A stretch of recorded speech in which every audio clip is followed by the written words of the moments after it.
নমস্কার বন্ধুরা, আপনারা দেখছেন রাজকুমারী কুকিং হাউস। রাজকুমারী কুকিং হাউস আজকে বিশাল রান্না হলো জল বড়া। জল বড়া তৈরি করতে আমি ভাঙা কলাই নিয়ে নিয়েছিলাম, বুট কলাই এবং দুটো ঝিঙে নিয়েছিলাম। কড়াই তেল গরম হয়ে গেলে কালো জিরে এবং শুকনো লঙ্কা ফোড়ন দিয়ে ঝিঙেটা দিয়ে দিয়েছিলাম।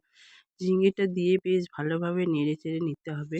নেড়ে রান্নাটা করে নিতে হবে। পরিমাণ মতন হলুদ দিয়েছিলাম। নুনটা আমি পরে দেবো, কারণ ঝিঙেতে নুন দিয়ে দিলে জল বেরিয়ে যায়। যেই ভাজা হয়ে গেল নুন পরিমাণ মতন দিয়ে দিলাম।